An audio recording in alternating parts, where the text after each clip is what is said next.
Hey, what is going on, crypto people? I mean, what's going on right now? Happy Sunday. I guess it's Sunday. What's going on right now? What is going on in the world? What's going on in the WH in the United States? What's going on over there? What's happening in DC? Ripple keeps talking XRP. It's interesting. They keep talking. It's a different talk than in the past when they mention XRP. It really, really is. It's different this time. What's going on over there? What is going on with Ripple? What's going on? The current administration looks like Mr. Biden has stepped down, taking his name, I guess, off. I don't know.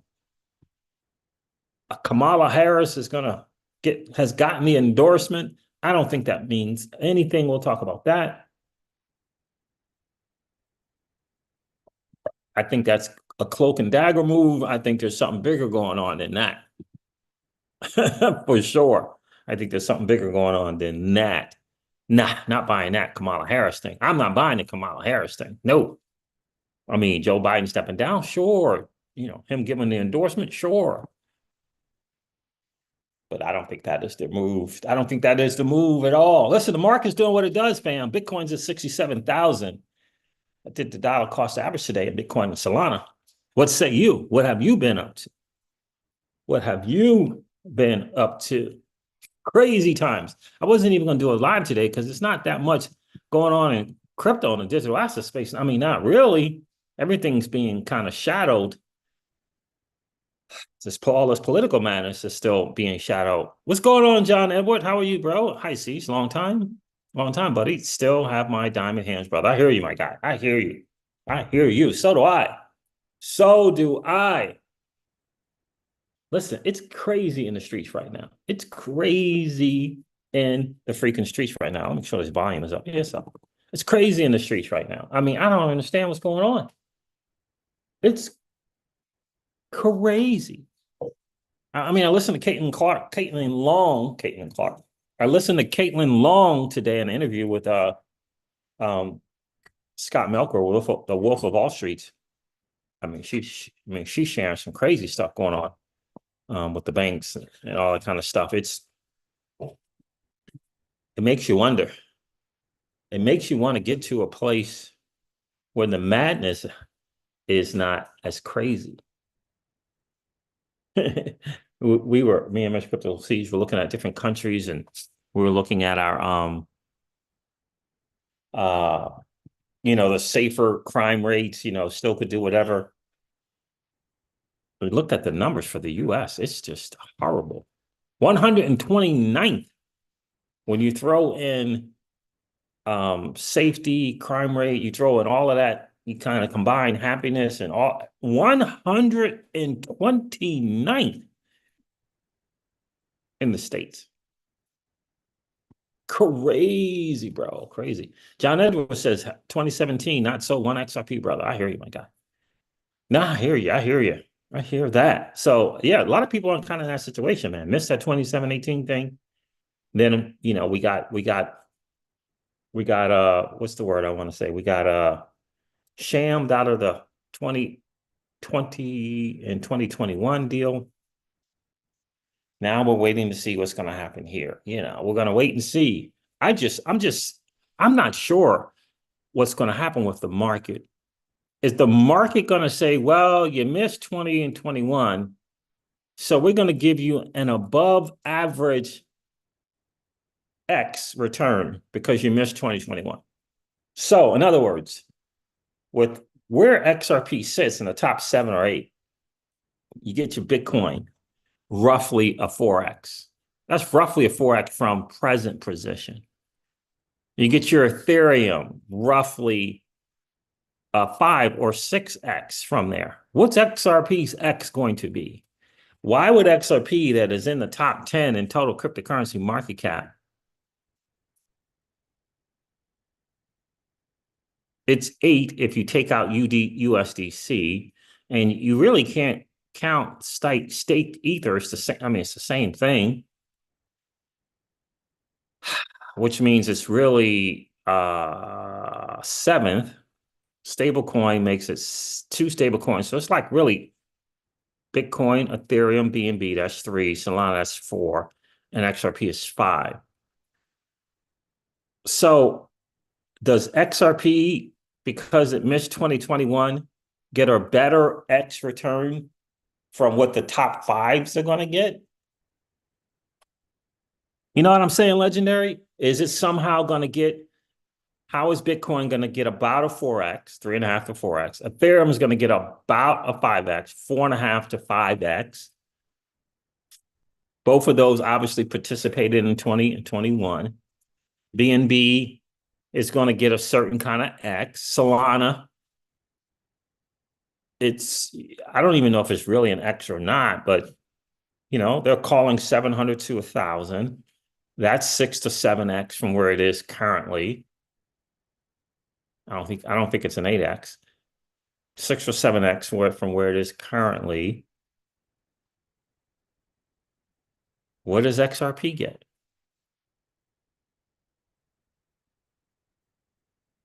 What does XRP get? Is XRP going to get higher than the other people in that same market cap range? And when I mean higher, I mean all of those that I mentioned, they're all less than 10X. They're all less than 10X. Is XRP going to somehow get better than the 10X? In other words, is it going to reach its all-time high? Or is it going to get something from, the 94 cents? If it gets a 7X from the 94 cents, that's $7. If it gets a 9X, it's $10.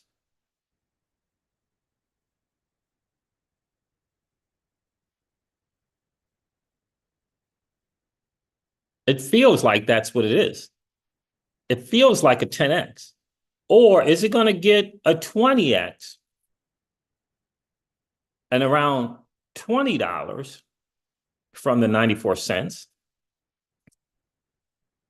Because it didn't really get to participate, liquidity, access to the asset wasn't there, and so it's going to get the 20X, which is around $20, which would be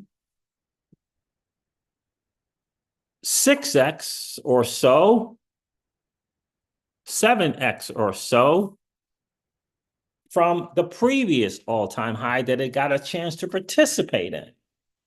This is the thing that I wonder about, Legendary John Edwards. This is what kind of X is XRP going to get? You know what I'm saying? This is what I'm saying.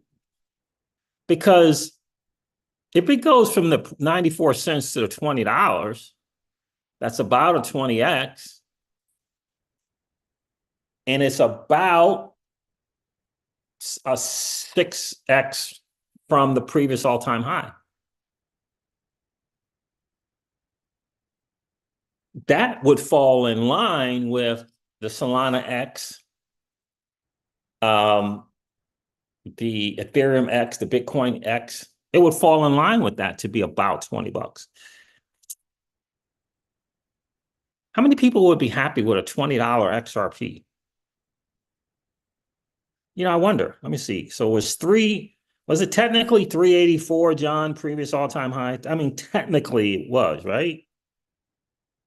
Times 6, that's $23. That's not even, that's $23. Yeah, I guess so. $3.84 is 23, 6X is $23.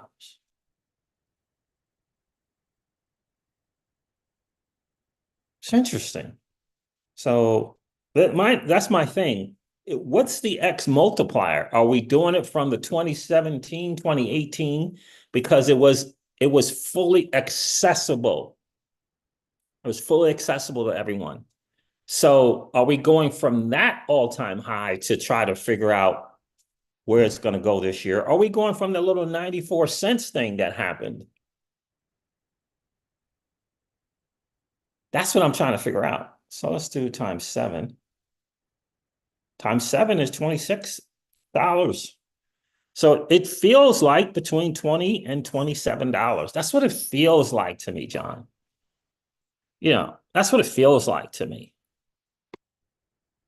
But I don't know. I have really no idea what's going to happen, how the market's going to respond. I don't know.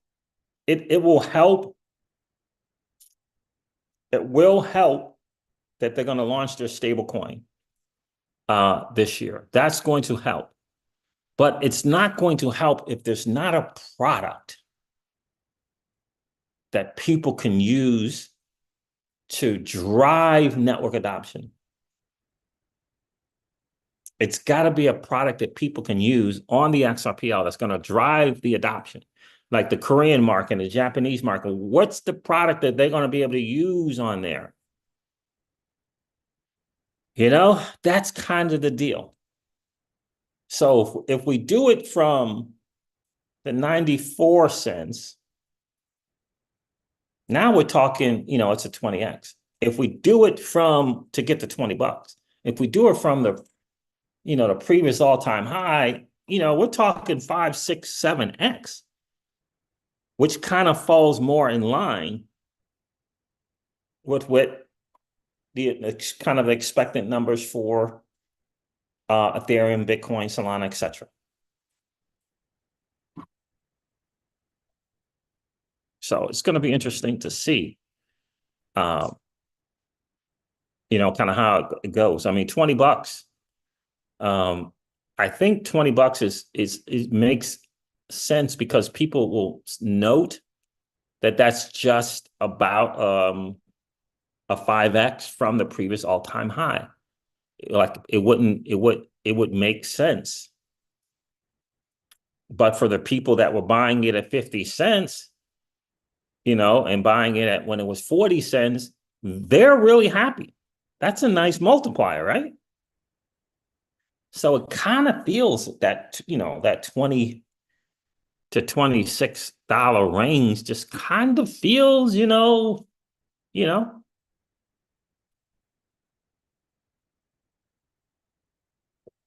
Let me see what that would be. I'm going to do 40 cents to $20.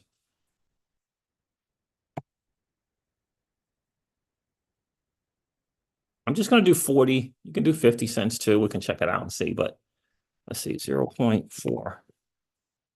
Okay, I don't want that. To $20. All right. That's 40, that's roughly 4,900%. Right?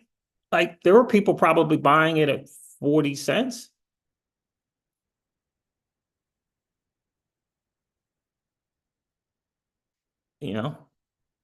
Maybe that is where the gain is. That's pretty good.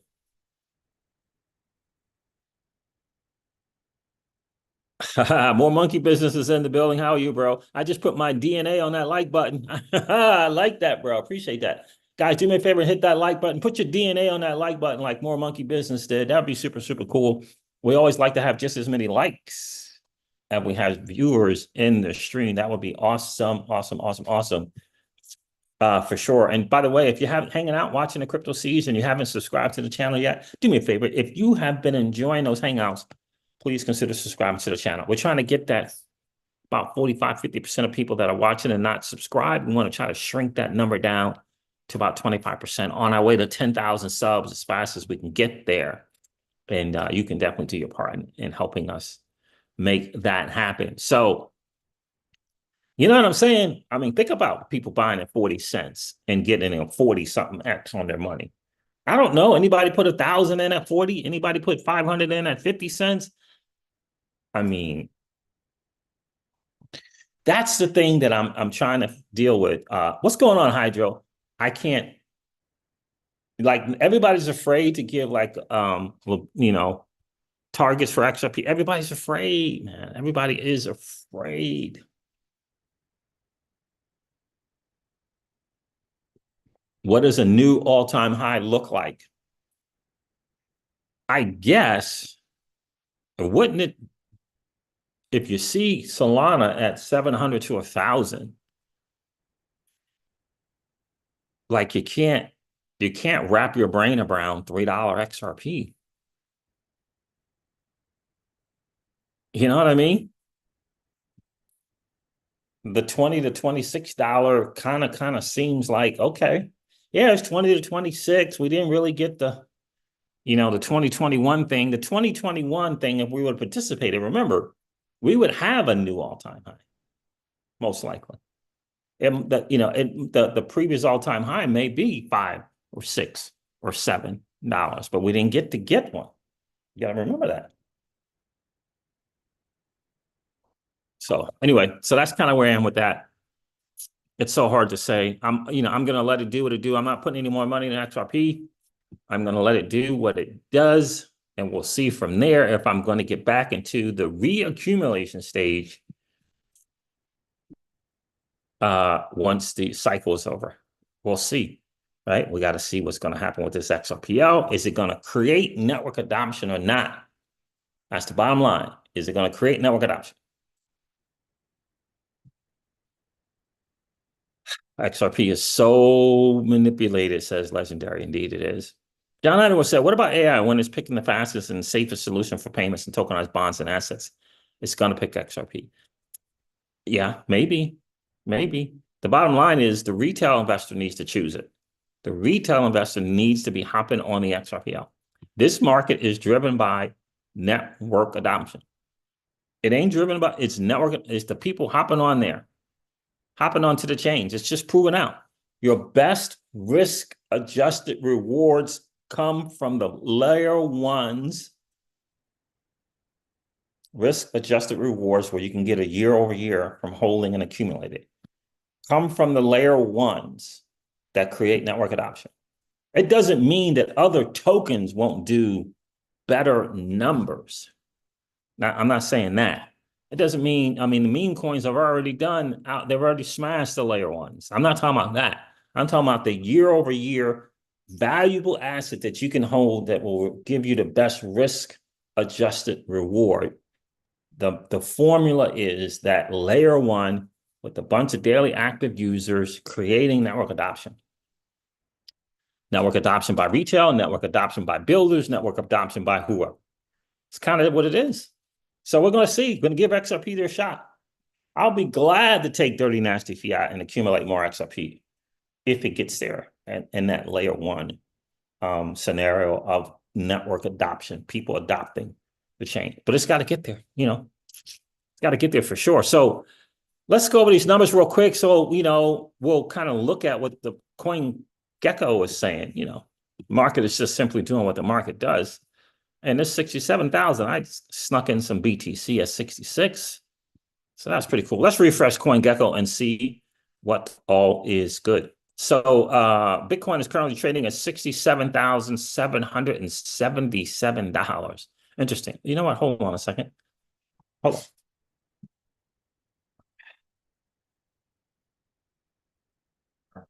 Oh, man. Wow.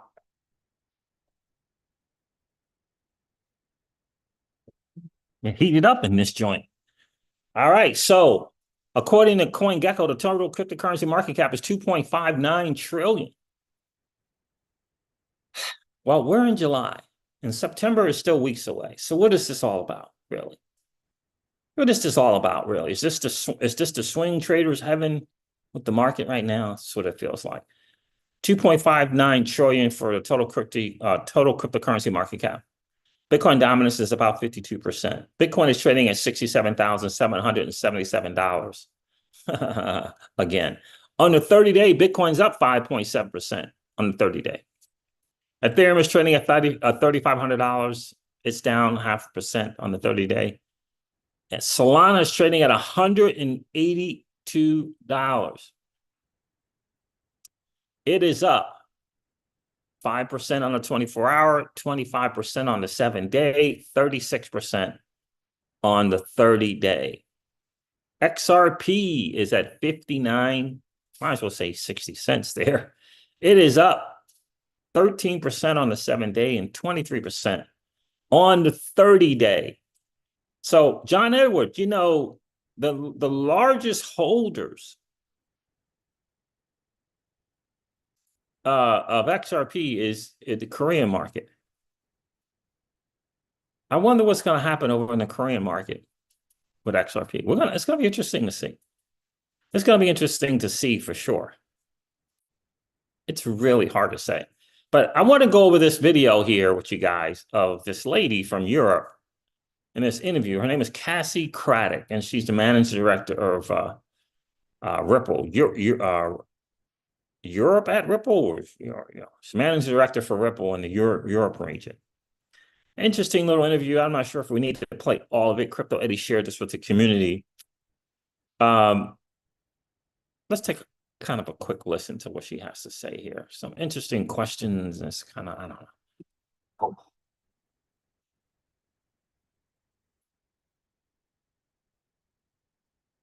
So how are you enjoying Money 2020 so far? I mean, we're halfway through now. What's happening? What have you been up to? Money 2020 is a great event. Our customers, all of our partners are here, including Clear Junction that we recently announced a strategic partnership with. So Clear Junction will be joining the Ripple Payments network, and will be providing our Ripple Payments customers the opportunity to settle payments in Euro and GBP and other currencies to come. So we're really excited about that announcement. We're excited to share the story, and we're really excited to have some more exciting conversations with potential customers. Amazing stuff. Well, I mean, tell me a little bit more about Ripple. What is it that makes your company unique? Ripple is focused on building enterprise crypto solutions for financial institutions. And we've now been in business for over 12 years, which really makes us a kind of long-standing company in this space, and actually a recognized leader. So when financial institutions are considering building in the broader digital asset space, they're looking at Ripple as a trusted advisor. Now, we started with focusing on payments, and in particular, bringing a cross-border payment product to market. And there's been an evolution of that. So we started with messaging. We then inserted digital assets as part of that, as part of a settlement method for our customers. And now we're offering an end-to-end service through XRP, and using the XRP ledger to be able to facilitate cross-border payments from A to B instantly, reliably, cheap, without needing to pre-fund in destination. Now we're starting to expand our products and services. What our real focus is on delivering an end-to-end platform for institutions, financial institutions, banks, payments companies that want to build in the digital asset space, offering them a suite of services that they can leverage. We last year announced our $250 million acquisition of Metaco that provides us custody infrastructure, which really is the gateway into digital assets. We also announced our stablecoin, that Ripple will be launching a USD stablecoin sometime this year. We know that the stablecoin market today is a $160 billion market, set to be a 2.8 trillion market by 2030. And so we see a really great opportunity to launch a trusted USD stablecoin in the market, but also our customers are asking for that, in particular for usage in our cross-border payment products, in addition to XRP. So as a complementary tool to be able to increase our ability to send cross-border payments. So how has the industry evolved since the start of your career? What changes have you seen?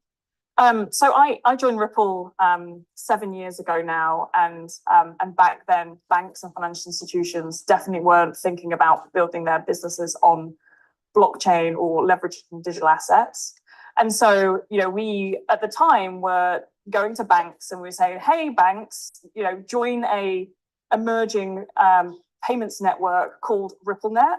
And this will allow you to seamlessly connect into other financial institutions and, as a direct competitor to Swift, enable facilitation of messaging between these two counterparties. The reality was that this network was nascent. We didn't have a lot of banks on there, so we were almost selling a future vision. Now, fast forward to The reality is they were selling a future vision. This is what we've been saying. This is what the reality is. We were selling a future vision. In other words, they had a product that they believed the banks needed, but the banks were like, we're kind of good. It doesn't mean that the banks don't need it. Doesn't mean that the banks don't need the infrastructure change. Doesn't mean that they don't need the RippleNet thing. But they didn't want it because they were good. Just like David Schwartz said. David Schwartz said that the banks really aren't that interested in payments. This was what David Schwartz said, that they discovered. Now they're fast forwarding. Less of a focus, not an abandonment of payments, less of a focus on payments and more of a focus online, leveraging XRP and the XRPL, leveraging the genius that is the automated market maker and the decentralized exchange. 2024, what we're now seeing is those banks that weren't necessarily interested in joining the network or actually just asked us to leave or never returned our call. Those banks are the same banks that are calling Ripple as a trusted partner to start to build or develop their digital asset, kind of their step into that space. Firstly, they're starting with, working with us on, delivering custody solutions. But actually what they're asking for is us to really help support them in kind of leaning into tokenization as the first use case. That's a very telling statement. What they're asking for. Okay, we had this little talk. Payments. Okay. But that custody and the infrastructure stuff. I mean, the tokenization. Okay, that's something that we want. Now you can get your foot into the door. The custody. Oh, yeah. That SOB 121 thing, custodying these assets. Oh, the tokenization. Yeah, BlackRock has told us we should consider that. You can help us with those things? Oh, okay. Yeah, let's get to work on some of those things. You understand? That's the difference. Ripple didn't, back then, they didn't survey, they didn't questionnaire, they didn't research to find out what they wanted. They just went out with the product with what they thought they needed. It's different now. And she can say that the companies are reaching out, and that's true. They are reaching out. They recognize Ripple, suite of products. But what they're saying is, it's custody thing and it's tokenization things. Yeah, we can lean into that. This is why Ripple went on a custody spree. And this is why they're doing the tokenization and talking tokenization, because the customers are telling them what they want, as opposed to Ripple trying to tell the customer, there's this thing out here that you need. Within their kind of journey from a digital asset perspective. Yeah, absolutely. I guess, what are the biggest challenges in crypto and blockchain at the moment?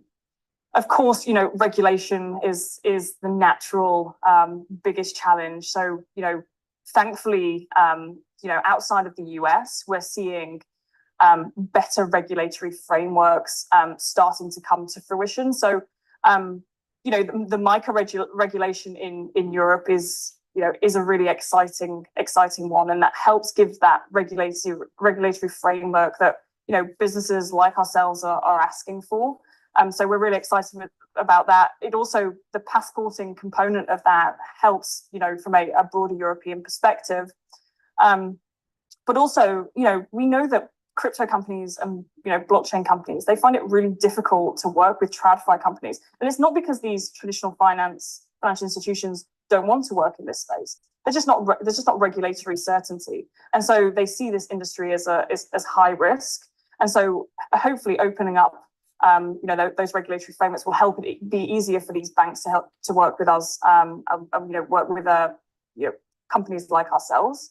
And then secondly, around interoperability. So we know that lots of different banks or financial institutions are starting to think about tokenization and doing this on various different blockchains. And I think it's really important for us as an industry to make sure that not only are these blockchains talking to one another and they're interoperable, but also kind of regulation is interoperable with one another. And we actually recently announced that the XRP ledger, which is the blockchain that Ripple chooses to build and develop their solutions on, we recently announced that we'll be partnering with the Acceler network that will enable the XRP ledger to be interoperable with 55 other blockchains. So we're really, really excited about that. Amazing stuff. And I guess, how can digital assets revolutionize the payments industry? So, I think the Amazing. So Amazing. So interesting. All right. So look, that was some good stuff there. They're definitely Legendary. Oh, bro, I didn't know that. Legendary says, I just sold my house and put a nice portion of the proceeds in the crypto early this month. Okay, almost doubled up already. Tell me crypto's a scam. Wow, nice. Good for you. You doing a Gary Cardone move. Gary Cardone sold the $2.5 million spot for crypto.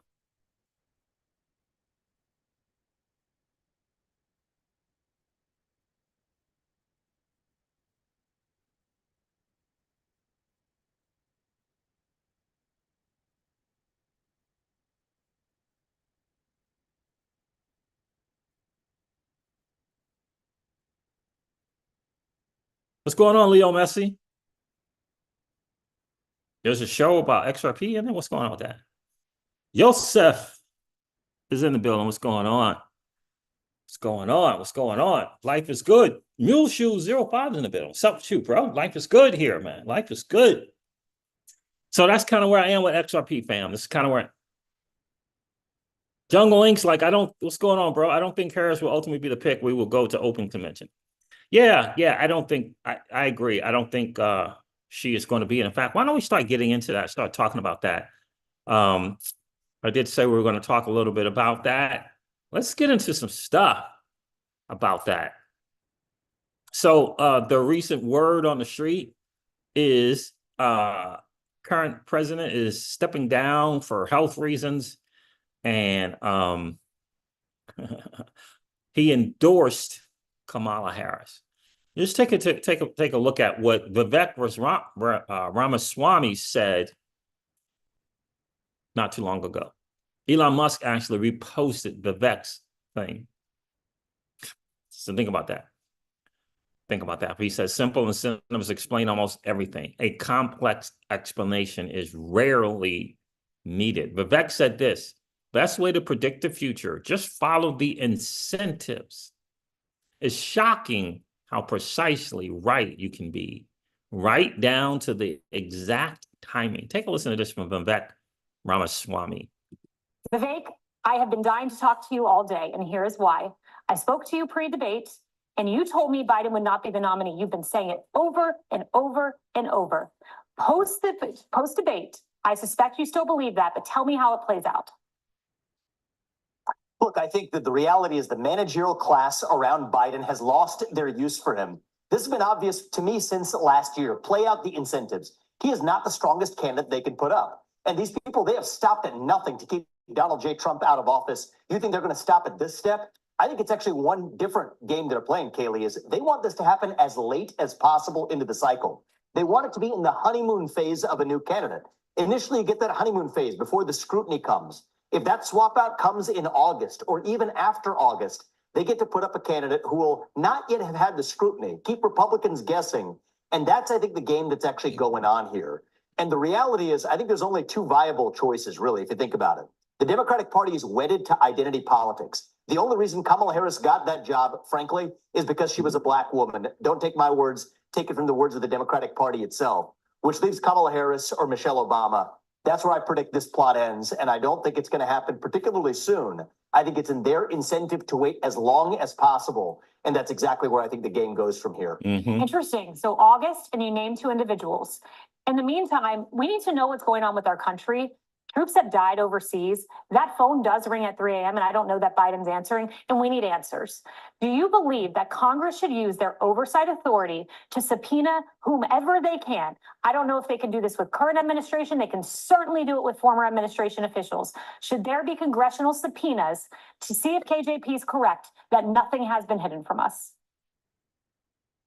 Look, I think we should use every toolkit in our arsenal right now. Every leader in Washington, D.C. has a heightened obligation now more than ever because we have a president of the United States who is absent. Forget the election this year, even aside from the election. Just speaking as an American, Kaylee, Americans deserve an answer to the question of who is actually running the country. It is clear after that abysmal debate performance, it isn't Biden. But that's a worrisome concern at a moment when we are facing some of the greatest risks we have faced in a generation right here in our own homeland. Yes, are there parallels to LBJ in 68? Of course there are. There was a war that we shouldn't have been in an era of global instability. You see that in some cases in multiple times over, not only around the world, but in the risks we face right here at home. Now is not a moment for us to have a commander-in-chief whose seat is functionally vacant. And so should congressmen or anybody else in DC doing everything in their power to secure our country in this time of absence at the top? Absolutely is the answer. Yeah, well, here's the thing. I mean, it's interesting. He said that right after the debate. So however long ago that was, a month ago, I don't know how long ago that debacle took place. Guys, do me a favor, hit that like button on the way in. That'd be super, super cool. And if you haven't done so yet, no worries. Just collapse the chat, go smash the like button, and then come back and hang out with the Crypto Season fan. Here's how I see it, Jungle. I think that Vivek is right on for one, with Michelle Obama, but I think what is also possible is I think there's some infighting going on. Let's put it to you that way. I think there's some infighting going on the Dem side, and I think that the Clintons are involved, and I think the Obamas are involved. And I think it's going to come down to who do they think is going to have the best shot. There's two different ways, because it's about, getting that money, getting the money to the particular people to run, right, against former President Donald Trump. I think that Hillary, I think that she's going to talk about that, she almost beat them, she's got more experience, she's going to try to do their side. And I think that, of course, Michelle Obama, there was a recent event and the crowd was going crazy for something that she was speaking at, going crazy. Okay.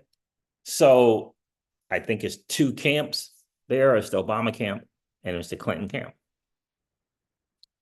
And if I had to pick one, especially if you're talking wait a little longer and then kind of spring it on someone, I think that Michelle has a little less of a negative stigma to her than Hillary does.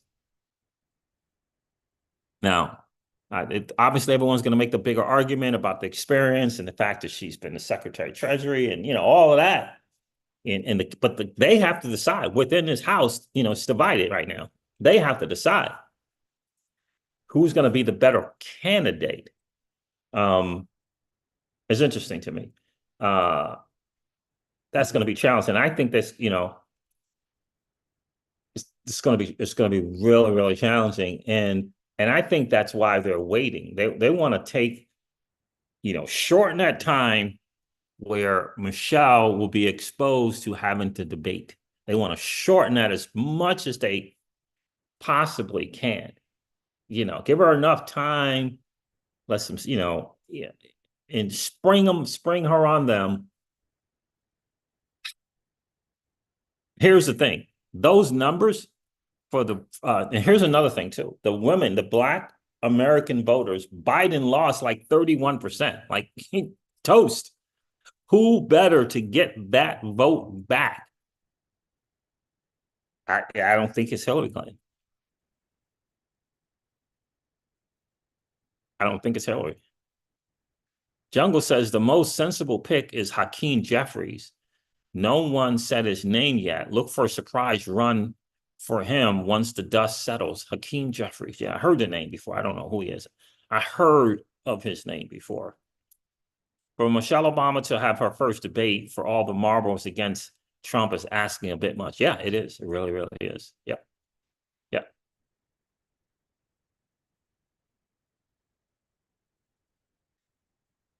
Yep. Yep. That's right. Legendary. Here comes the media blitz to demonize Trump, man, as a racist. Yep. Absolutely. It's coming. That game is definitely coming for sure. But I don't know who Hakeem Jeffries is. It sounds like. Is he a black guy? Let me look up Hakeem Jeffries.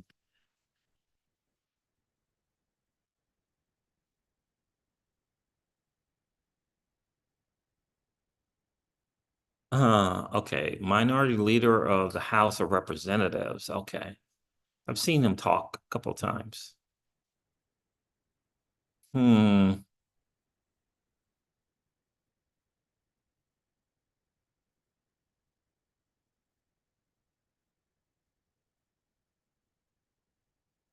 That's an interesting one. Minority leader of the House. Okay. Be interesting. Yeah, it's gonna be really, really interesting to see. It's gonna be really, really interesting to see. It really, really is. It's gonna be really interesting to see.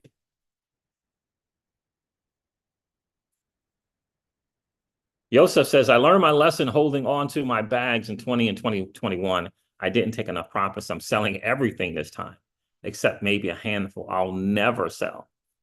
Passing them on to my daughter. I hear you, my guy. I hear you, my guy. So there's another thing that I wanted to share with you guys. First of all, who can relate to the fact that you see these little groceries on this little counter here, and that costs freaking $800? Look at these little bit of groceries. Look, this is 1, 2, 3 things of meat. Maybe 4, maybe that's a piece of chicken. 5, that's frozen. $800? $800. Oh boy, that is rough right there. So Mario in the fall put it out. Breaking news: Obama avoids endorsing Harris, cites party process for new nominee. Former President Obama praised Biden's decision to end his re-election bid, calling it a testament to Joe Biden's love of country. Obama highlighted Biden's accomplishments, but notably did not endorse Vice President Harris as the new candidate. Instead, Obama expressed confidence in the Democratic Party's ability to create a process from which an outstanding nominee emerges. Yep. So Biden does his part. He doesn't throw Kamala under the bus, because she backed him and all this other, all that stuff. So he does his part, and then this happens. This nominee process. He stated Biden's vision for America would be showcased at the Democratic convention in August. Obama contrasted Biden's presidency with Trump's chaos, falsehood, and division. These are quotes, emphasizing the high stakes of the upcoming election. Will the lack of a clear successor impact Democratic unity heading into the 2024 election? Yep. Like we were saying, Jungle, a little open thing. It's going to be interesting to see who wins that, if they did it that way. Caitlin Long said this: do not expect any immediate... What am I doing? I'm not even sharing this. I'm just freaking reading. What am I doing? What am I doing?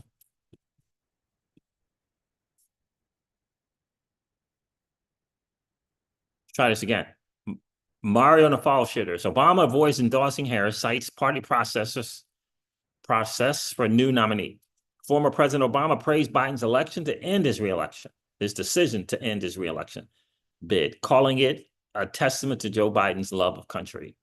Obama highlighted Biden's accomplishments, but notably did not endorse VP Harris as the new candidate, but instead said the Democratic Party, he expressed confidence in this party to create a process from which an outstanding nominee emerges. That says a lot.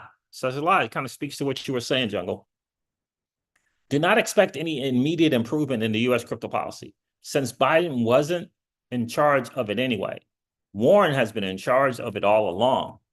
Will the Warrenite Financial Service Agency appointees' last gasp of power be an even harsher crackdown? And she's got hashtag Operation Choke Point 2.0. But don't leave, guys, yet. I got this video from the Talbot. You're gonna want to listen to this. It's crazy. This person here says, Kane Cole to go. Joe just dropped out. The Democratic elite, corporate media, and billionaire donors successfully pressured the candidate chosen by the Democratic primary voters to drop out because he's down in the polls and losing. This is this guy saying this. Democrats destroy democracy in pursuit of power. Elon Musk reposted that, by the way. He's got a new avatar there. He reposted that and said exactly. Oh, man. That's a bold statement, right? Suppose Democrats destroy democracy in pursuit of power. Keyless is in the building. Lady Crypto is here. What's going on, Keyless? Groceries are insane. Yeah, it's getting kind of crazy in them streets, man, for sure.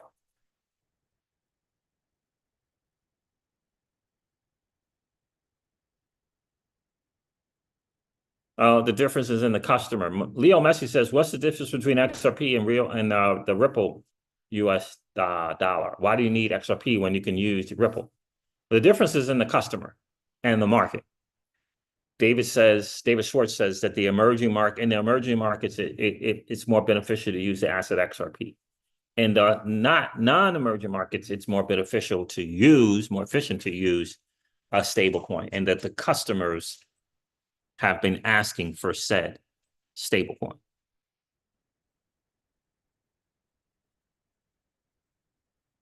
You're always going to need XRP to run the ledger, that's for sure. That's right. Yeah, Joseph. The Ripple stablecoin is going to bring a lot of liquidity to the XRP. It has a chance to bring liquidity to XRP. You got to have a reason for using it. We got to see if Ripple is going to get their customers on the ledger using, I don't know, Liquidity Hub. I don't know. They got to get that customer on the ledger. Got to see if they're going to do that. And we have to see if they're going to tackle the grassroots as well. The people already in crypto who already want to use Ripple stablecoin. So we got to see if they'll do it. We'll see. Yeah, the EVM sidechain is going to integrate as well. Yeah.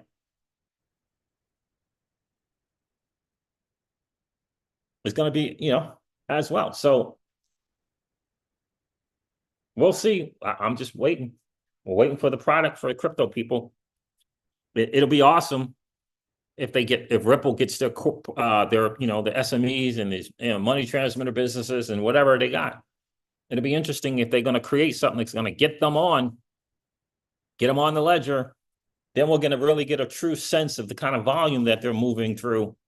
I still think that the crypto people are the answer. Right? Jungle says they can't ignore the crypto community or will be a dud. I agree 10,000%, bro. I agree. To me, it's where it's at. To me, that's the answer. But Siege, finally remember, ANKR was the other token I got from you. Yeah, Anchor. I remember Anchor. I couldn't remember, and it just came to me. We were talking about it in another live. I got Matic and Anchor tips from you. Oh, there you go. Yeah. And both should have worked out. I know definitely Matic worked out, right? Anchor were the people that wanted me to they wanted to sponsor the channel for their stuff.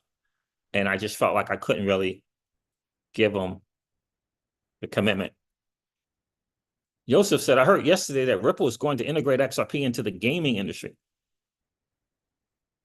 You heard that? And said it will be highly beneficial retailers that hold XRP. Sounds bullish. Oh, yeah. Talk's cheap at this point for me, bro. Talk is cheap. For me at this point, talk is cheap. I want to see what they got going on. Who's doing the gaming thing? Forte? Is Forte doing the gaming thing, Joseph? Who's doing it? For me, at this point, talk's cheap, man. I want to show me what's good. Show me what's good.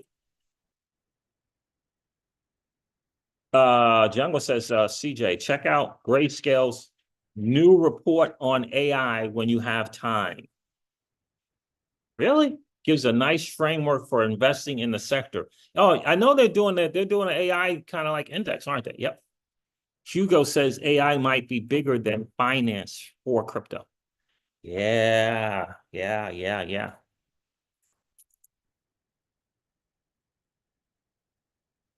I remember reading something about Grayscale and new report on AI. Interesting. Let me see something. How was your workout?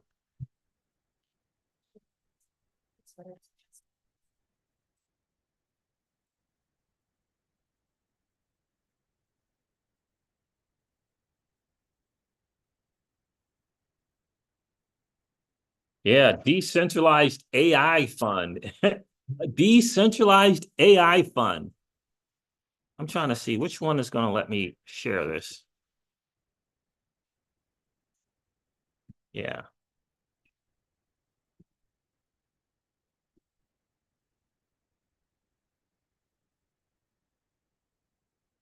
Grayscale introduces decentralized AI fund for AI-based crypto projects. AI fund, interesting. It's is the newest fund. Grayscale's decentralized AI fund is the newest fund introduced by cryptocurrency asset management Grayscale Investments. Accredited investors can access blockchain-based AI protocols through this fund. Near at 32.99%, Filecoin at 30%, Render at 24%, LivePeer at 8%, and BitTenzer at 3% are among, says the stocks. Why is it saying stocks?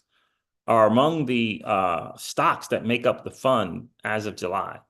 To remain in line of market trends in the most promising decentralized AI protocol, the fund will undergo a quarterly near protocol at 32%. Interesting.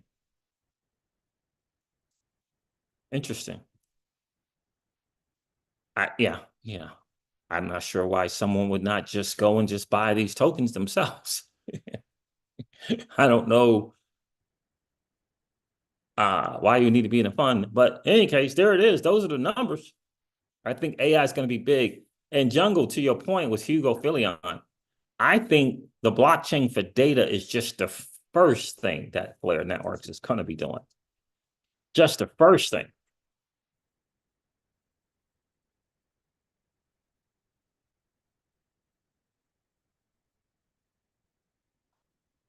Yeah, I remember that, Yosef. I do remember that.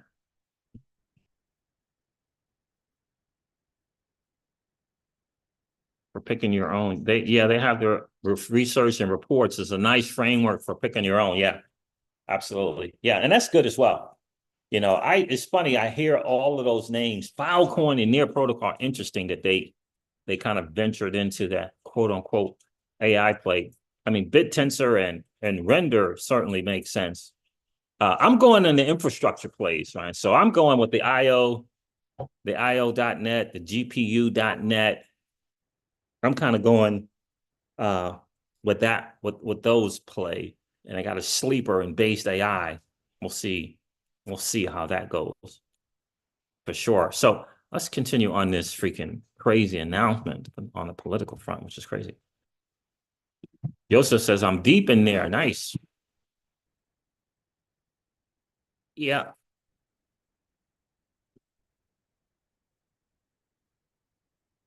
Swan, whoever this is this Bitcoin Swan?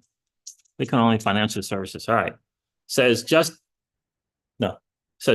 Elon Musk has changed his X profile and his jet has just touched down in Tennessee, the site of the Bitcoin 2024 conference this week, according to Ellen Terrett of Fox Business. You know, him and the Donald have been kind of doing their thing. Where's my post from Mrs. Talbot? Oh, here it is right here. Take a listen to this, man. This is heavy right here. Tulsi Gabbard. Interesting what she says here. It says Biden's out. Kamala is in. Don't be fooled. Policies won't change. Just like Biden wasn't the one calling the shots, Kamala Harris won't be either. She is the new figurehead for the deep state and the maidservant of Hillary Clinton. Queen of the cabal of warmongers. They will continue their efforts to engulf the world in war and take away our liberty. That's Tulsi Gabbard. A lot of people are thinking that Trump should have went with her for VP. What does that say here?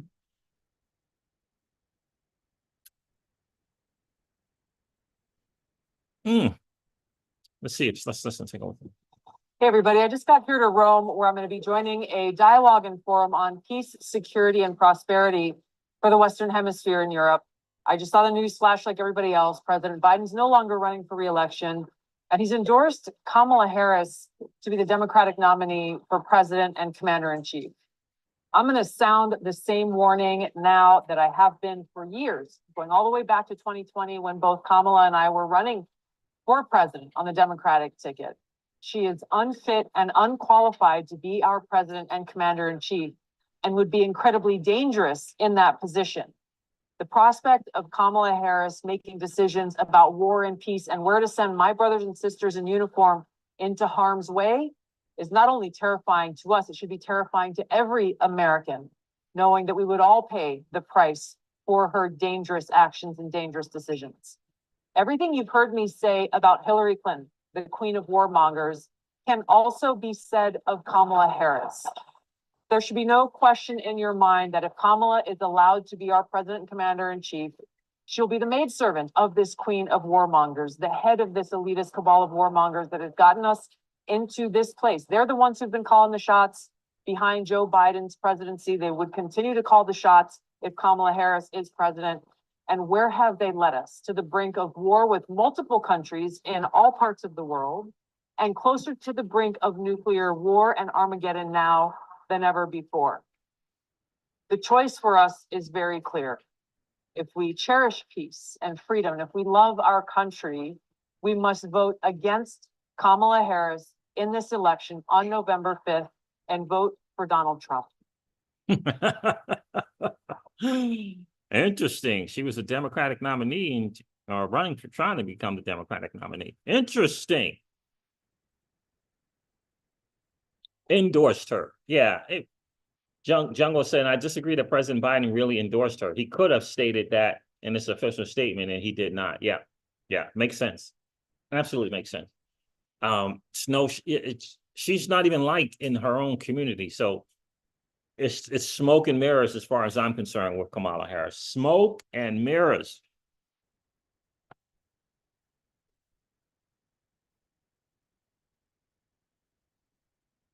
Legendary says, I'm in Nashville where the convention's being held. Oh, nice. I think it's in Nashville, yeah.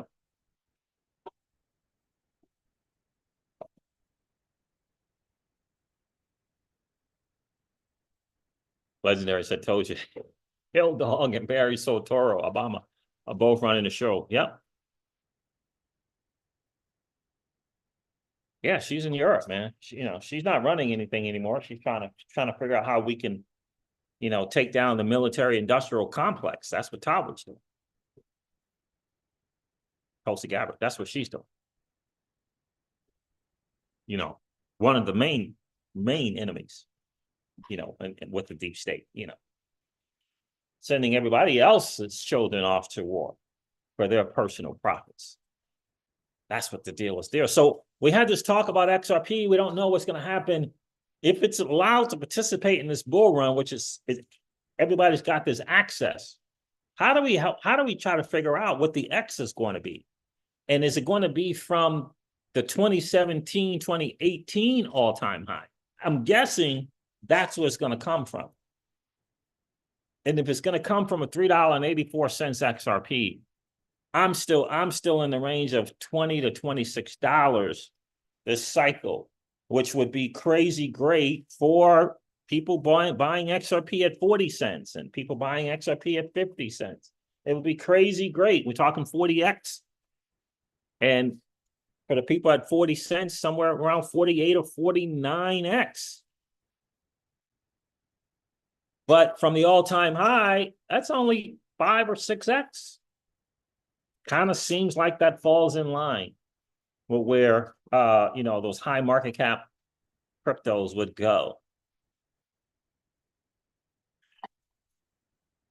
It kind of feels like that. So I don't know. I don't know, but that's kind of where I am. $20 to $26 is kind of where I am. What's going on, Alex Wright? Alex Wright says, Siege, what up, bro? Monday's looking good from massive green candles. Oh, is that right? Okay. Yeah, so I'm in that kind of $20 to $26 range, and that's obviously going to benefit a lot of the people that had a shot at buying XRP at 40 cents and 50 cents. It's going to be, there's going to be some life-changing gains for some people.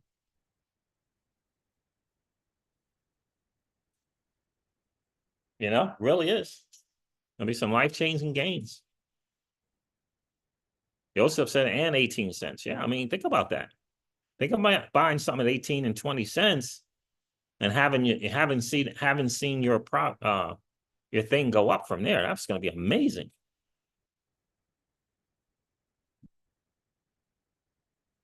I agree. One day we'll see a 3-digit XRP. For sure, Keyless. Keyless says, once everything is in place and blockchain takes its place in the world with Ripple, I think 3-digit XRP at least. I don't know why people doubt this $3 and $4 dollar XRP, 3 and 4 digit XRP. Like, I don't understand it. I don't understand it. I don't know when, but I just don't understand why you don't think that. Now, here's the deal. Ethereum did it, Bitcoin did it, right? Solana did it, 3 digits, right? Here's the thing, though. We're discovering that network adoption has to occur, Keyless. It has to occur. Otherwise, XRP will just be like all the other altcoins down there who get a run, right? Get a run and just retrace. And, now, are they going to go away? No, they're not going to go away. But I want that risk-adjusted rewards or risk-adjusted return that I can compound year after year after year. That's what I want. And I want to see if XRP is going to be another one. Because I believe that the digital asset space is going to be made up of about 4 or 5 premium assets, like primo assets. I think we're going to have a FANG in the traditional market. We're going to have a FANG of crypto. 7, 8, 9, somewhere around there. I really do believe that. We're going to have the FANG, that chains that are just driving, the rest of the market. They're the studs, the blue chips. I think it's going to be 7 to 9, somewhere around there. Bitcoin has its place. Ethereum has its place. Whether people like it or not, or how they got there, it's got it. Remember, Ripple was the one who let the idea of a next level. When I say Ripple, that includes David Schwartz, that includes Stefan Thomas, that includes Evan Schwartz. Jed left. Arthur was, Arthur's like Arthur. Okay. Ripple was the one who let the next level smart contracts, which was Codius, walk out the door with Vitality. They're the ones who let it happen. So Bitcoin's got its place. Ethereum has its place. Solana is making its way. XRP is making its way. What are they going to do? The market share is out there to be had. What are they going to do? Rick Cisneros says the Magnificent Seven. Yeah, so I feel like we're going to have that. 7 to 9 tokens, the blue chippers that are, you know what I mean? Thank you. You know what I mean? Made up my favorite libation here.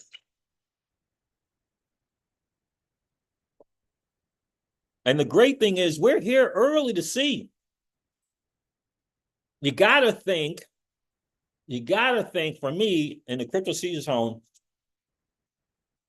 I think you're gonna have these layer ones. You're gonna have an RWA winning this lane.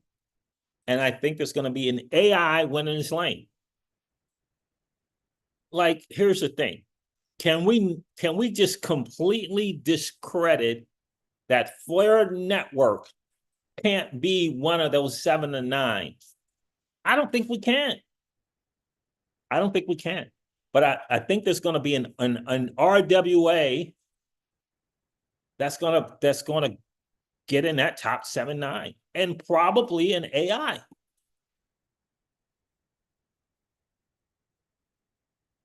That is that's some kind of what is it? Prosecco? Some kind of Prosecco and orange juice, a little mimosa action. A little mimosa action, Keyless. Yeah, mimosa indeed. You know what I mean? Right now, I'm telling hey Jungle, I've been telling the channel, the fam, the crypto fam on this channel for months, probably longer than a year, about Ondu. I shared Ondu, I shared Centrifuge, I shared Goldfinch, I shared all the ones that we could, we couldn't participate as Americans, but we could get the token, and I don't know how many people got the Ondu. I had my Centrifuge. I let someone take that away. Clicked on the wrong thing, toast, over. So, but Ondu has been doing his thing. This Dakota Shipley. What the world? Talk about a blast from the past. What's going on, Dakota? Yeah, happy Sunday, Keyless. So that's kind of how I see it. I think there's going to be an RWA, and I think there's going to be an AI. I don't think it's near protocol, but who am I to say? Who am I to say? It probably will be near. I mean, if we look at Banter Bubbles, and you guys, I highly encourage you to check out Banter Bubbles.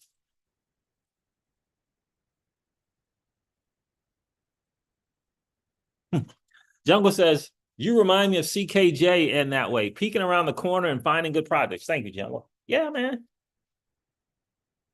CKJ turned me on to Elron Gold. And I mean, he confirmed Elron Gold for me. I think Darren Moore turned me on to Elron Gold. But I did a couple of what do they call that? What does he do? The $100 challenges? 100,000 for 100. I've been a part of a couple of those with CKJ. He gets on those things, man. He likes the inexpensive stuff. But yeah, and he's helped. Like, people sleep on CKJ. People sleep on him just because he made a mistake. People sleep on that dude. Like, the dude. He calls out. He finds those. G finds the gems, man. He's making a lot of people money. I know BNB at $5. Think about that. Totally slept on BNB. He didn't. CKJ didn't. But look at Banter Bubbles here. Totally slept on BNB. I'm like, BNB? Yeah. All right, come on, Banter Bubbles. This will give you an idea, I think, Jungle, and let me know if you agree. I think that at this phase or stage of the bull run, and we're in a bull run, that tokens that are outperforming Bitcoin will tend to do so going forward. I don't know what the X is going to mean, but going forward, when the dominance flips and that stuff like that. That's kind of how I see it. It's amazing how these meme coins, I got to refresh this because it's not connecting. How these meme coins are just pumping out wins. And people don't understand them is amazing to me. All right, let's go. Not they don't understand them. They want to throw shade on them. I'm like, what are you talking about? They're killing the game. Aren't we here to try to create wealth? I'm not saying go 100% in, but surely you can't. Surely you got 4, 5, 3, 5, 5, 4, 3, 2, 1%. You got $100. Surely you got $5 or $10. Take a shot. I mean, $5 or $10 at 132x is not bad. 132x. Come on. I got to make sure this loads.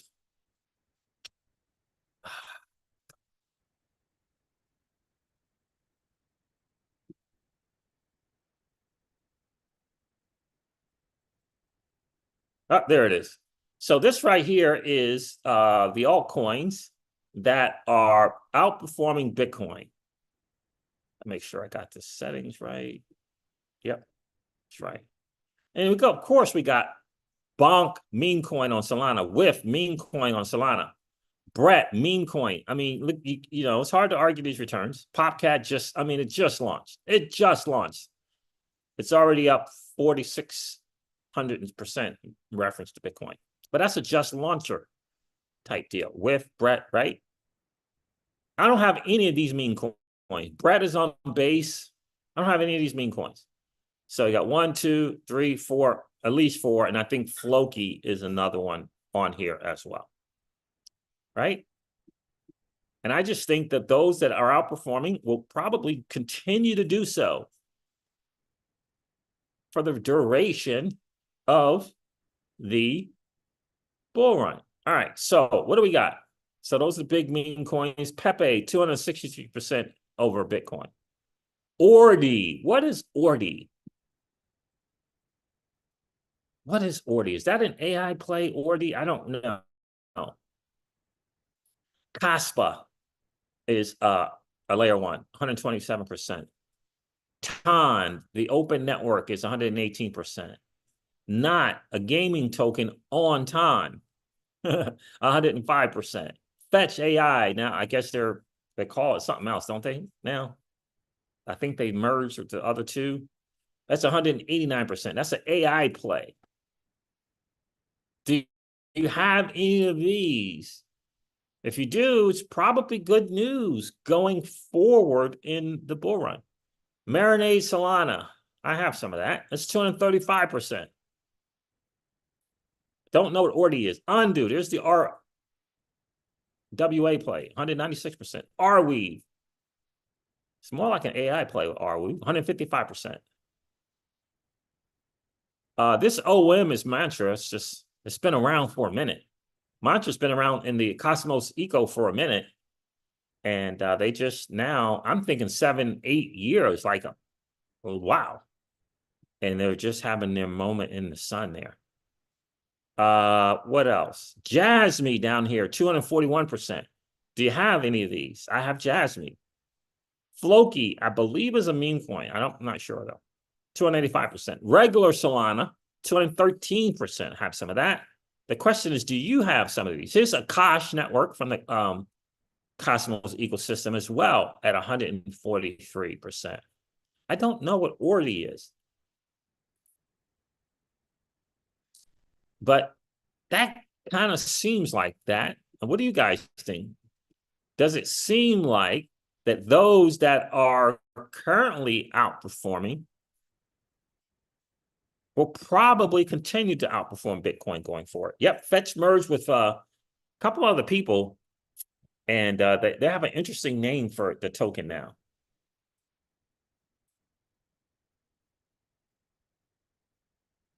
Dexter Big Bag says Ordi is the put NFT marks on Bitcoin blockchain coin. Ordi, okay.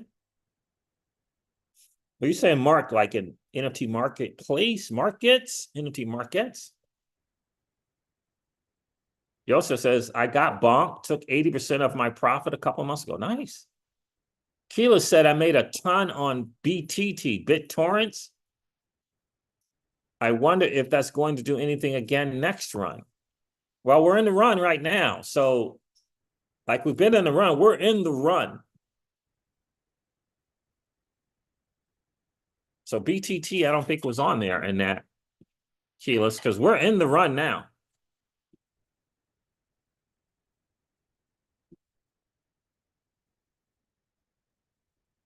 Now, I was only stating 3 figures and compared to Bitcoin. I wasn't stating the 88% like near protocol. I wasn't doing that. I was only mentioning the 3 figures, but I don't see BitTorrents on here. I was only stating the 3 figures. I mean, there's some that are 2 figures. Maker is 14% better performing than Bitcoin. ICP is 16% better performing, you know, but I was only stating Injective is 33% outperforming. Rune is a 3 figure as well. Rune from the Thor chain. So, but I don't see BTT on here. But just know this, Keyless, I would definitely say we're in the bull run.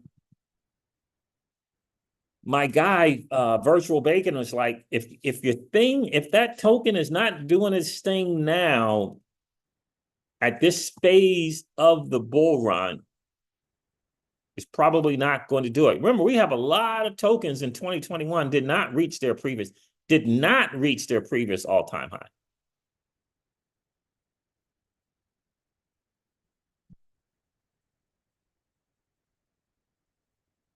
Remember, you got to remember that, right? Keyless is like, what? We're in the run? LOL. Yeah, we're in the run. We've been in the run for some months now. We're not in the mania. We're not in that mania. We're not in that banana zone like Raoul Paul likes to call it. We're not in that. But yeah, we've been in the bull run.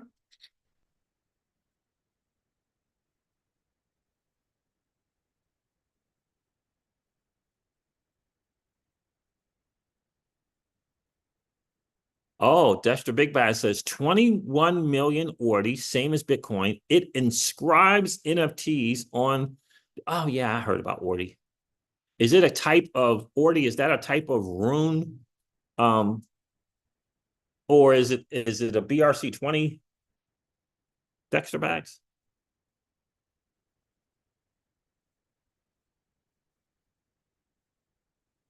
Dakota Shipley asks the question, thoughts on Flare FLR token staking? I have yet to stake, only delegate. I need to rummage through the interweb to gather info on it. Well, currently, the staking is providing a little bit more in rewards than delegating.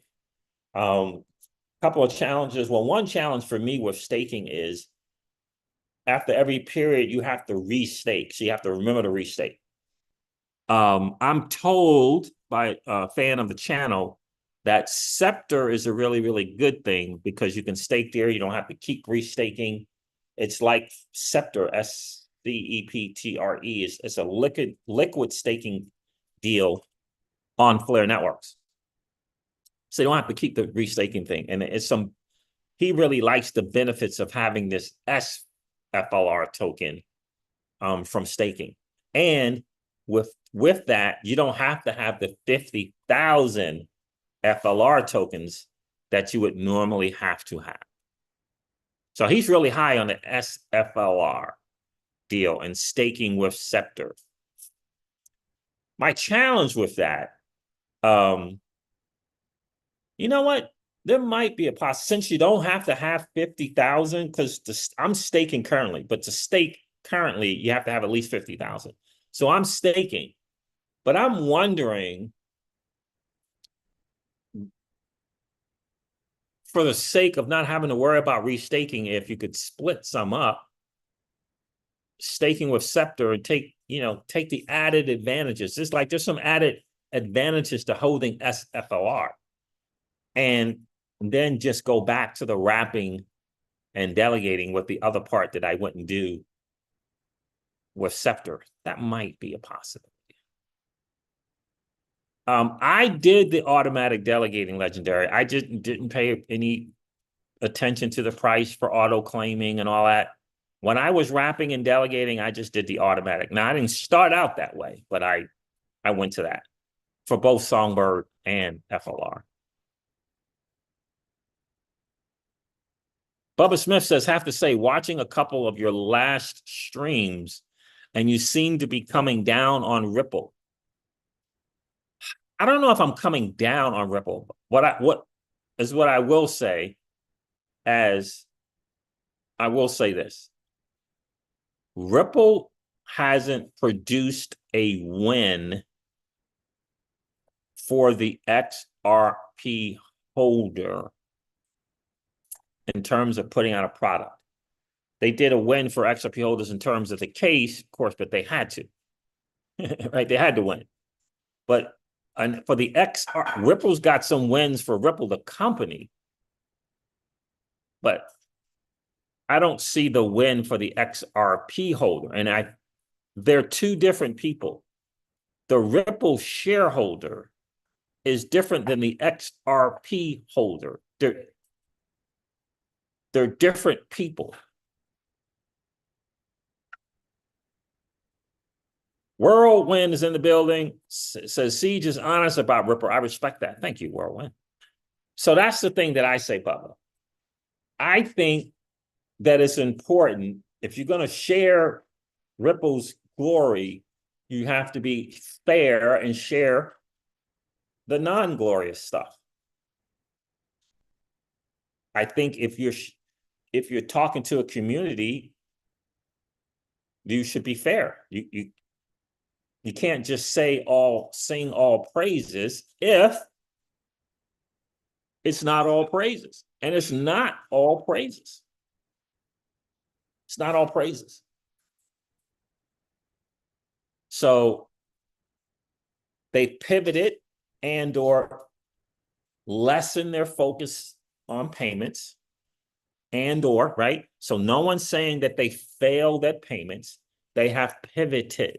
They've shifted from 100% focus on this cross-border payments, and they've taken some of that 100% and they divvied it into custody and tokenization on the XRPL.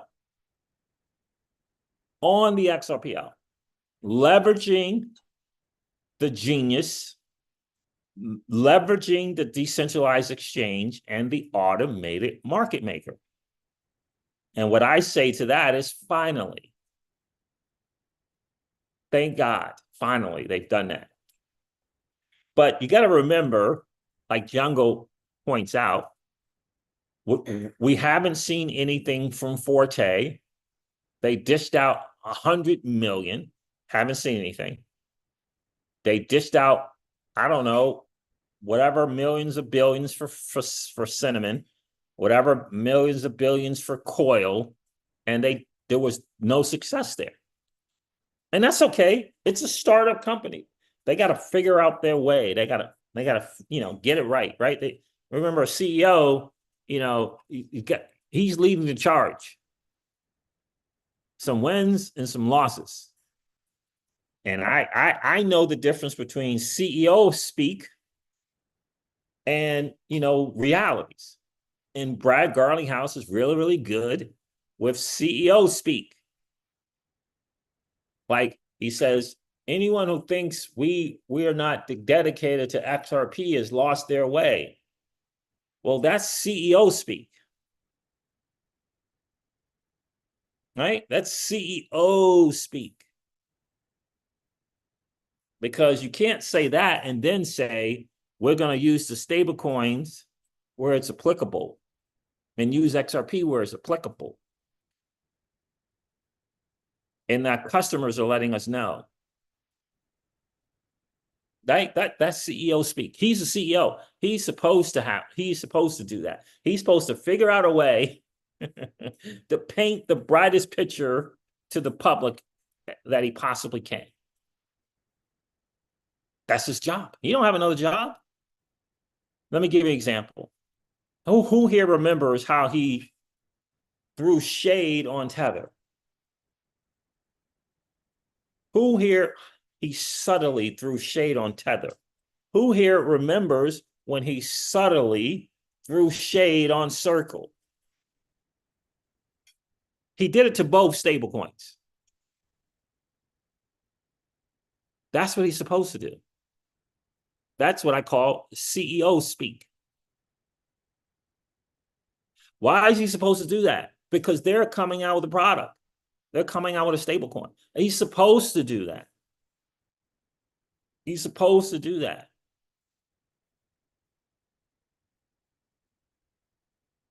I don't recall any other issuer or potential issuer of a stablecoin, throwing shade on Tether and throwing shade at Circle. I don't recall that. What does that mean? That means that Brad is a stud of a CEO. He's a stud. But for the XRP holder, what have you done? What's the product? What's that thing? Tell me about it. Share it with me. What is that thing for the XRP holder? You know, reporting ODL numbers has not changed the life of the XRP holder. And what I mean by, I'm not talking about necessarily or only the price. Where's the product I can use, bro? I'm here. I'm a user. I love the digital asset space. Share with me the product that I can use. Because in the Solana ecosystem, I can show you 5 to 8 products that me, a regular Joe, can go and use. I can use it. 5 to 8 products I can use that's on the Solana blockchain. That's what we want.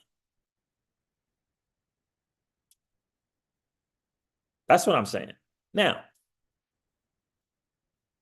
I think that the decision to have more focus on the XRPL is going to change the game for Ripple and the XRP holder.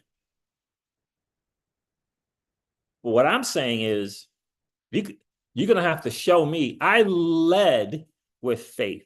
I took the leap.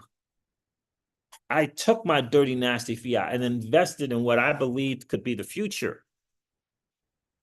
And you haven't delivered. Thus, I am no longer taking my dirty, nasty fiat. You're going to have to come to me now. I'm no longer chasing the game. Come up with the product.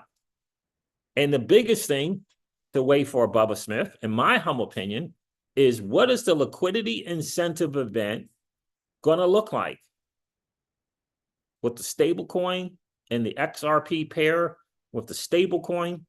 What is that going to look like? Alone, what is that going to look like? Because they're in charge of that, right? RippleX, whatever this foundation is, this pseudo foundation, they're in charge of that. So that's what I'm waiting for. And I'm giving them grace that the reason why we haven't heard of it and why these liquidity pools on the XRPL are atrocious is that they're waiting for the case to be over.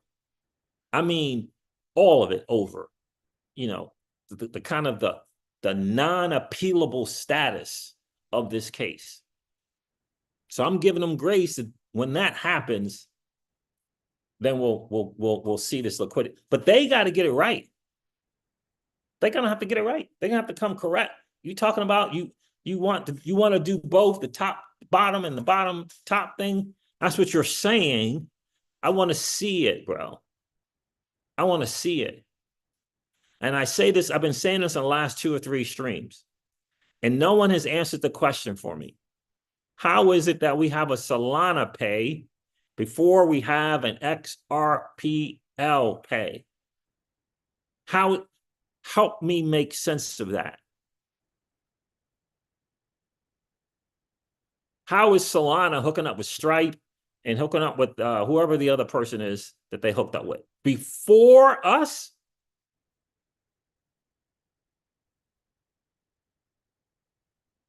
Help me make sense of that.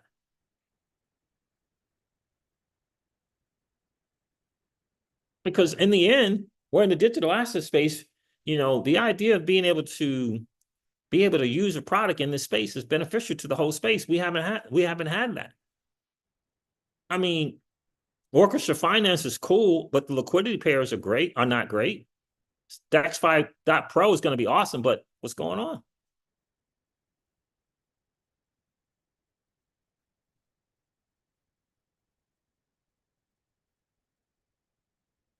You know what I mean?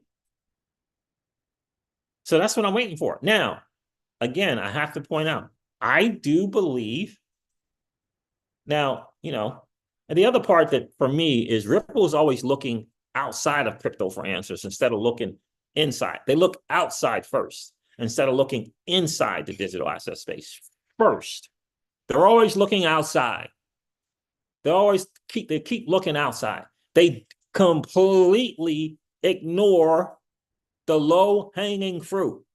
The low-hanging fruit are people who already love crypto. That's the low-hanging fruit. And they just tend to make them or make that group the second choice or the third choice. I don't understand it. Now, David is there, but he ain't running the show. He's a contributor. But he's not running the show. That's what the CEO is there for. And David has made that perfectly clear on stage. He's made it perfectly clear. If you read behind the lines, he said, I'm the guy who likes to take about 1.5 to 2 things and focus heavily on that thing. Brad is the dude who likes to just keep trying a bunch of stuff. Which route have they taken? Right? I mean,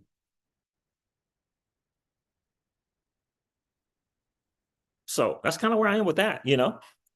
But I do believe them looking to do, I mean, the genius is the XRPL. I mean, the genius is the XRPL. That's what the genius is. From that, you will create demand for the asset. But the genius is the XRPL. Let's leverage that thing. Let's introduce their customers and clients to that thing. Let's let the crypto world know about the prowess of that thing. Listen to me. No one wants to believe it. They let DeFi slip through their fingers. That is a fact. They let it slip through because all they would have had to have done is sprinkle a little of that next level Codius onto the XRPL. Over.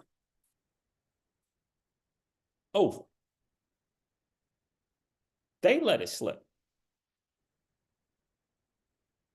Not, you know, they let that slip.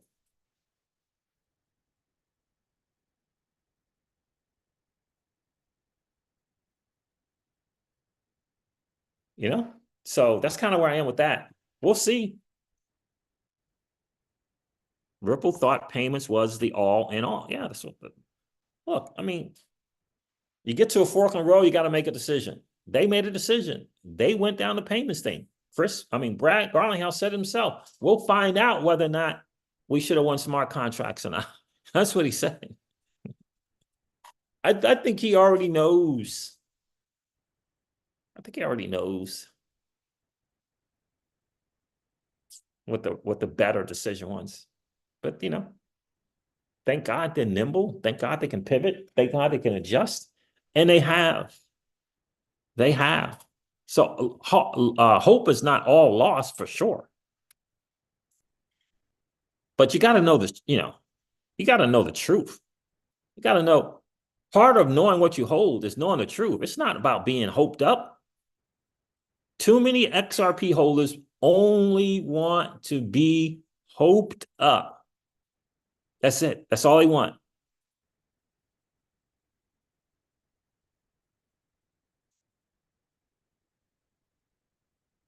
Just tell me all the good. Just feed me all the promises. That's all they want. They don't want to know the truth. Like my mentors just say, why? Can't you handle the truth? Is a little truth gonna hurt? Is a little truth gonna hurt? I mean, Cinnamon was not a success. Is that gonna kill? Is that gonna end it all for XRP? Coil was not a success.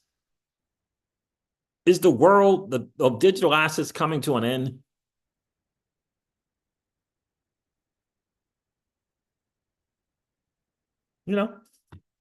These are regular, everyday people, they're going to get it wrong. They're going to try stuff and it ain't going to work. David Schwartz said that DeFi was a faddish. That was a long time ago. It's kind of, DeFi maybe, I don't know. But everything's payments. That's what he said. So he was wrong. It's okay. The best thing to do is like, man, I was wrong about that. Let's see if we can't fix it. That's the best thing to do. The real big Will's in the building. What's going on, bro?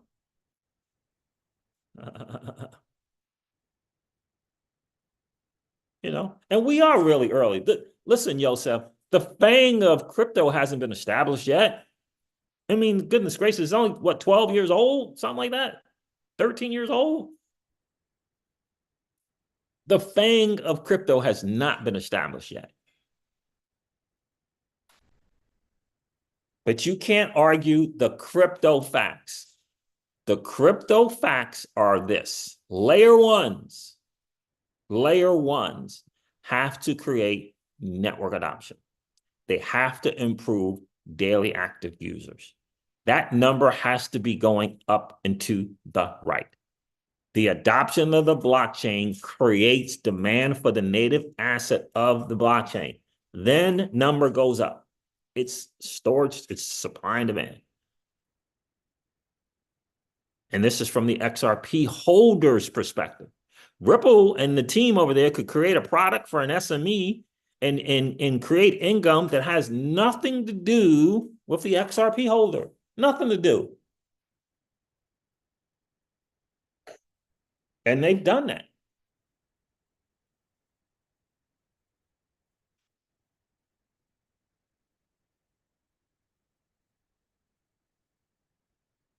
But boy, them shareholders are doing okay. The shareholders are doing okay. I'm interested in the XRP holder.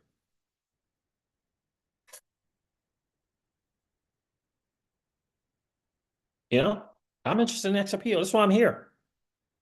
I'm interested in the XRP holder. I mean, it's cool to own shares, but we're here for the XRP holder. We're here for the digital asset space holder. We're here for DeFi. And here's what I'm telling you. I promise you with everything in me, if they get that liquidity incentive event right, it's going to change the game for the XRPL.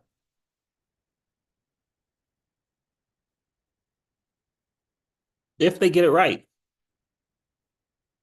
Because of the EVM sidechain and the Axelar stuff, the builders are going to be able to go by that route to leverage the liquidity that's going to sit on the XRPL. The EVM sidechain with the Pierces and FMOS, that's the route to the liquidity because it's easy to build something. It's easier to create something on there and tap into the XRPL. So Ripple's doing their part trying to figure it out. They're doing their part trying to figure it out. They're trying to play both sides as best that they can. That's why the EVM sidechain. That's why I say, dude, get the liquidity incentive event right. Get it right. Don't come out with some slouch of a stable coin announcement. Launching rather. Don't come out with some lame launching of that stable coin, bro. Don't do it. There's other stable coins out there. Come correct with that stable coin launch.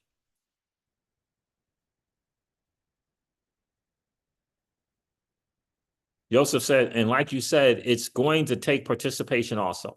1,000%. I'll be there, but you cannot. PayPal is on Solana now offering 17 or 18% to lend. In other words, take your dirty, nasty fiat that's being debased by the central banks and governments, take that, buy some USDC or Solana, swap it into pay USD, and deposit it. 17, almost 18%. Are you suggesting that Ripple can't do that? You know, with $1 billion, is it a billion in XRP? $1 billion XRP every month? You telling me that? You telling me that Ripple can't do that? No. Are you listening to what I'm saying, fam? They have got to come correct with that launch. And then they better have some incentives for Orchestra Finance, for Honor-Duce Finance, for DexFi.pro to take on their stablecoin.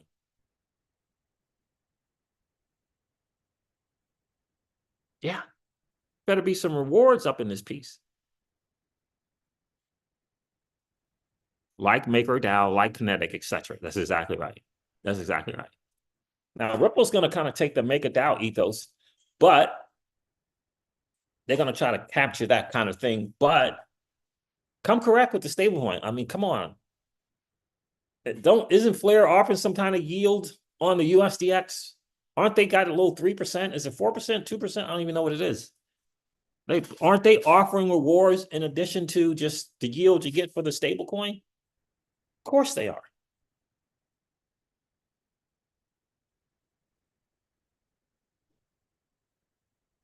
They listen to me. They got to come correct with that stablecoin launch.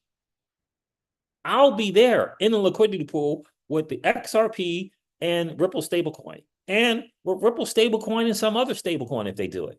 I will be there, but I'm not going there for 2%. 2%? Nah.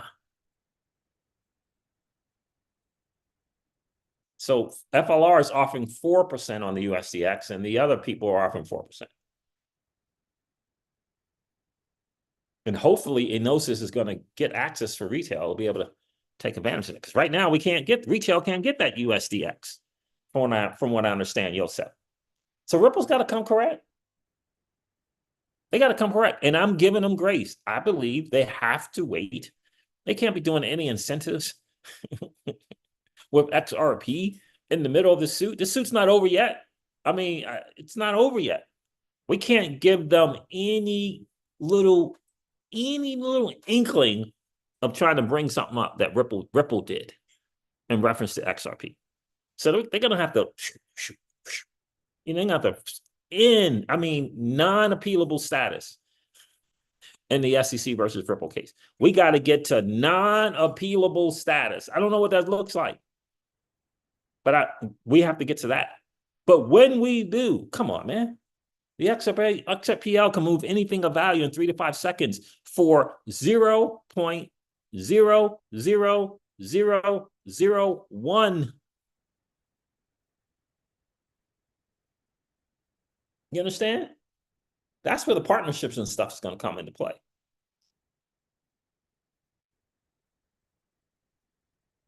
I believe that's where the partnerships and stuff are going to come into play.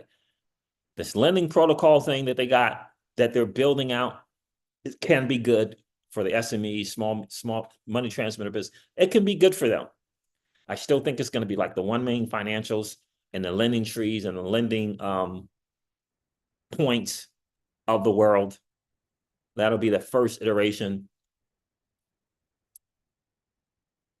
But 3 to 5 seconds for 0.00001, that's game changing. You got a DEX that's native to the XRPO. That is game changing. It's not built on top of something. It's native. I mean, the counterparty risk is -0. Okay. They got an AMM that is next level. It's not Uniswap version 3 or 4. It's next level, family. It's next level. It's next level.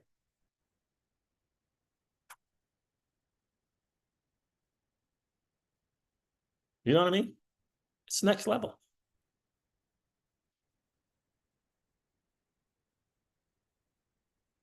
Looking good and doing it. Let them know. See, people will be fighting for drops, and that includes AI robots. I mean, yeah, we got robots right now on the XRPL. We got the bots on there now doing crazy stuff on there. Yeah, it's on there. We're gonna have to navigate that kind of stuff for sure. But I'm telling you, the answer is the XRPL, and it's always been there. It's always been right there in front of their face. It's the XRPL. That's the answer. For sure. I'm convinced of it. And of course, we have to do our part and participate without question. But we can't be outdone by the Arbitrum DAO or the Mana Pacific DAO or the ZK Sync Foundation. Nah, we can't be outdone by those folks. No. Come correct with this liquidity incentive event. And I'll be singing the praises of RippleX. Come correct. I'll be turning you guys on to DeFi the right way, not just punching a bunch of buttons. I'll be turning you guys on to DeFi the right way to create cash flow, passive income. The right way. But right now, I can't. Those liquidity pools are not the answer right now. They don't have the right amount of TVL. They don't have the right amount of volume. They don't have the right amount. They don't have the right quality assets yet.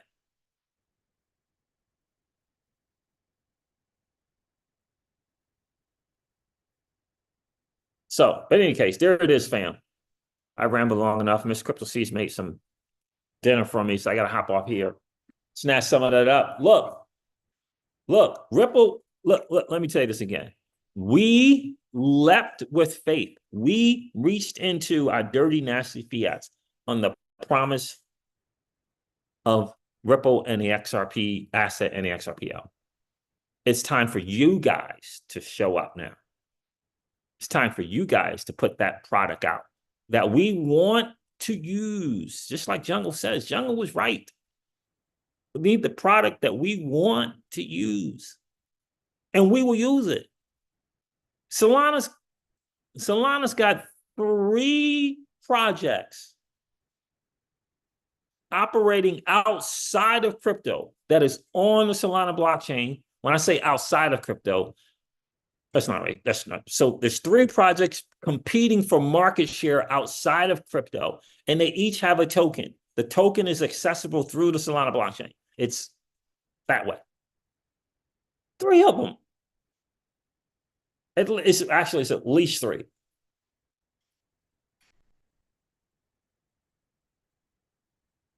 It's at least 3.